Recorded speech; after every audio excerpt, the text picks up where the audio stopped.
দক্ষিণ সিকিম রাজ্যের নামচি জেলার অন্তর্গত একটি ছোট্ট জনপদ রাবাংলা, যেখানের মুখ্য আকর্ষণ বুদ্ধ পার্ক। আর এই বুদ্ধ পার্কের কেন্দ্রস্থলেই রয়েছে 130 ফুট উচ্চ বুদ্ধ মূর্তি। রাবাংলা বুদ্ধ পার্ক থেকে নামচির দূরত্ব 30 কিলোমিটার এবং এখানের মুখ্য আকর্ষণ চারধাম, যার ভিতর রয়েছে 108 ফুট উচ্চ একটি শিব মূর্তি। এছাড়াও এর ভিতর বানানো রয়েছে ভারতের সব বড় মন্দিরগুলির রেপ্লিকা বা প্রতিরূপ। আমরা এখন যাব পেলিং থেকে রাবাংলা, তারপর রাবাংলা থেকে আমরা যাব নামচি। এই যে আমাদের গাড়ি এসে গেছে, এই পিছনেই রয়েছে আমাদের গাড়ি।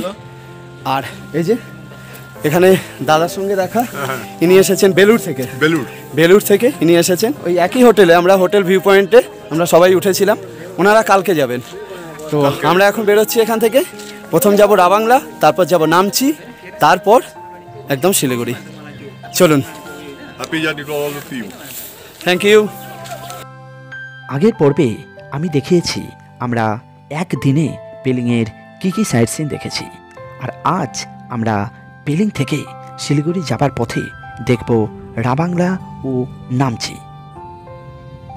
সেই পেলিং ভ্রমণের ভিডিও এখনও আপনারা না দেখে থাকলে আমি নিচের ডেসক্রিপশন বক্সে এবং উপরের আই বটনে সেই ভিডিওর লিঙ্ক দিয়ে দিলাম, আপনারা চাইলে দেখে নিতে পারেন। পেলিং থেকে রাবাংলার দূরত্ব 44 কিলোমিটার এবং রাবাংলা থেকে নামচির দূরত্ব 33 কিলোমিটার। আপনারা যদি এনজিপি বা শিলিগুড়ি থেকে রাবাংলা ভ্রমণে আসেন, সেক্ষেত্রে জানিয়ে রাখি এনজিপি বা শিলিগুড়ি থেকে রাবাংলার দূরত্ব 120 কিলোমিটার। আপনারা শিলিগুড়ি থেকে কম খরচে শেয়ার গাড়িতে বা বাসে করে রাবাংলা পৌঁছাতে পারবেন।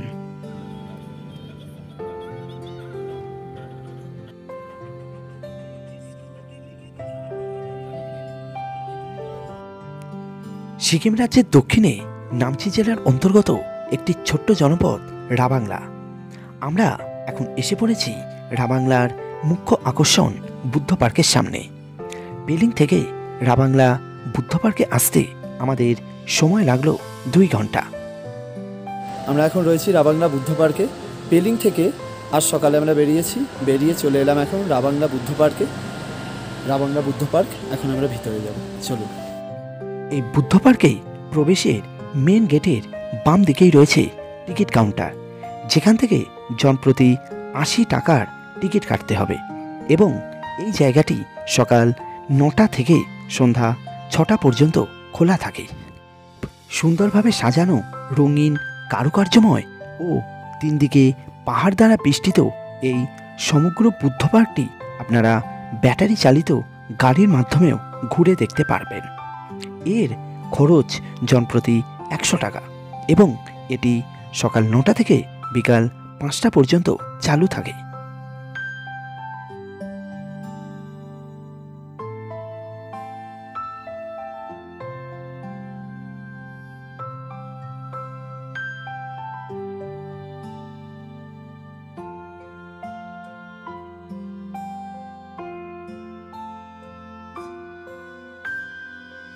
আমরা এখন এসে পড়েছি রাবাংলা বুদ্ধ পার্কে, আর আমরা এখন রয়েছি রাবাংলা বুদ্ধ পার্কের পুরো ভিতরে। এই যে বুদ্ধ পার্কের ভিতরে এরকম অনেক কাউন্টার করা আছে, গিফট কাউন্টার, যেখান থেকে আপনারা চাইলে নানা রকমের গিফটের জিনিসপত্র কিনতে পারবেন। এই যে এখানে নানা রকম কাউন্টার করা রয়েছে। এখন সময় সকাল 10:30। তো এখনও সেই মতোভাবে এই কাউন্টার সবকটা ওপেন হয়নি, তার মধ্যে কিছু কিছু কাউন্টার ওপেন হয়েছে।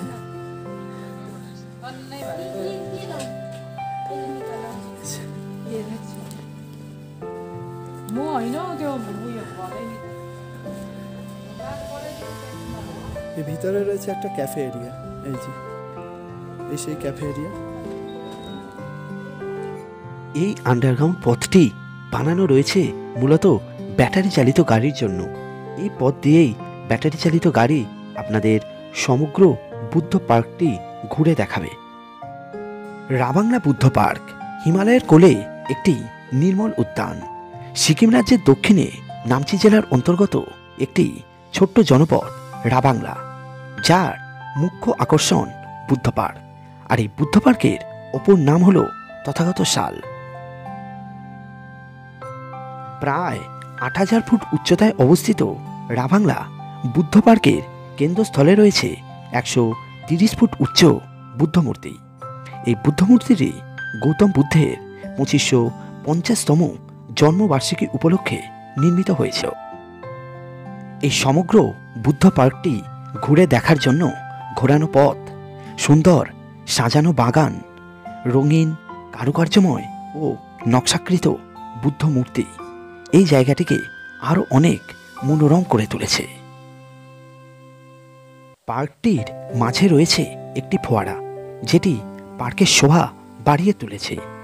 বুদ্ধমূর্তির কাছে পৌঁছানোর জন্য আপনাদের বেশ কিছু সিঁড়ি দিয়ে উপরে উঠতে হবে।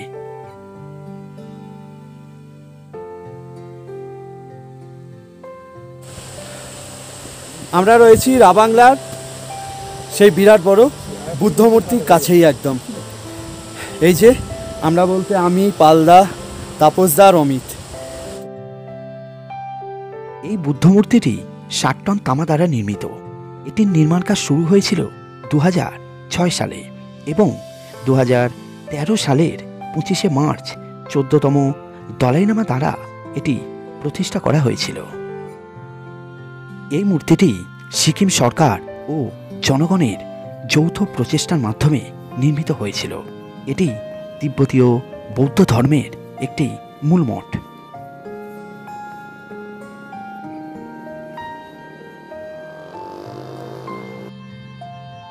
হিমালয় পর্বতমালা দ্বারা বেষ্টিত এই পার্ক থেকে mount Kanchenjunga, mount Pandim, mount Siniolchu ও মাউন্ট কাপরুর অসাধারণ রূপ দৃশ্যমান। বছরের যে কোনো সময় এখানে যাওয়া গেলেও এই পার্কের সৌন্দর্য উপভোগ করার সেরা সময় সেপ্টেম্বর থেকে নভেম্বর। এই সময় আকাশ পরিষ্কার থাকার জন্য এখানের রূপ অনেকাংশেই বৃদ্ধি পায়। বুদ্ধ পার্ক দেখে আমরা এখন যাব নামচি।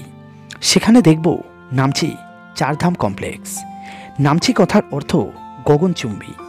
নামচি শহর থেকে মাত্র ৫ কিলোমিটার দূরে রয়েছে এই চারধাম কমপ্লেক্স। এই চারধাম কমপ্লেক্সের প্রবেশের সামনেই রয়েছে টিকিট কাউন্টার।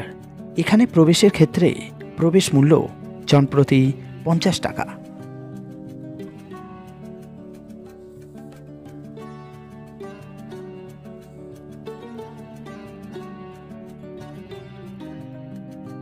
টিকিট কেটে ভিতরে প্রবেশের সামনেই রয়েছে শু স্ট্যান্ড, যেখানে জুতো খুলে আপনারা এই কমপ্লেক্স ঘুরে দেখতে পারবেন। নামচি চারধাম, যেটি সিদ্ধেশ্বর ধাম নামেও পরিচিত, এটি উত্তর সিকিমের অন্যতম দর্শনীয় স্থান। এটি সমুদ্রপৃষ্ঠ থেকে প্রায় ৫,৫০০ ফুট উচ্চতায় অবস্থিত এবং এটি ৭ একরেরও বেশি এলাকা জুড়ে বিস্তৃত একটি মন্দির কমপ্লেক্স। এই জায়গাটি ২০১১ সালের নভেম্বর মাসে শ্রী জগৎগুরু শঙ্করাচার্য স্বামী স্বরূপানন্দ সরস্বতী প্রতিষ্ঠা করেছিলেন।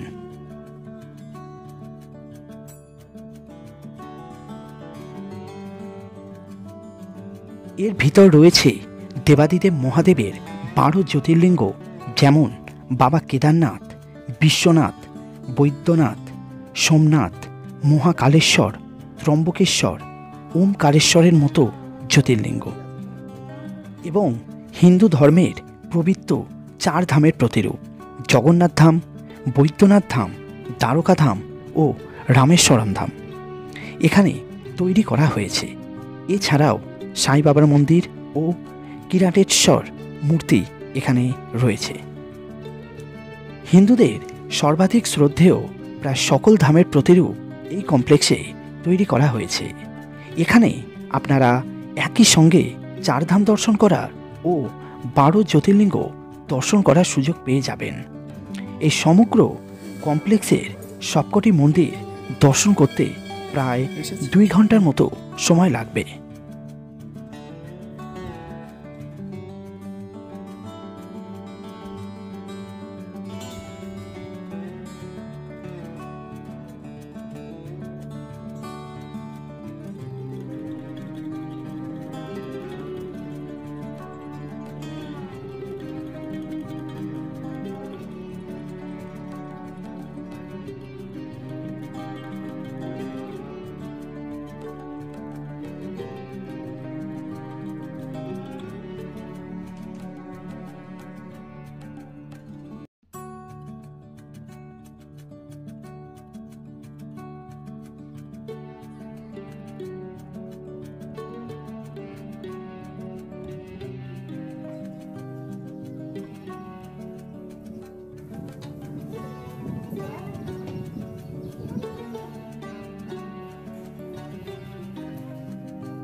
এখন আমরা চলেছি খরস্রোতা তিস্তা নদীর পাশ দিয়ে শিলিগুড়ির পথে।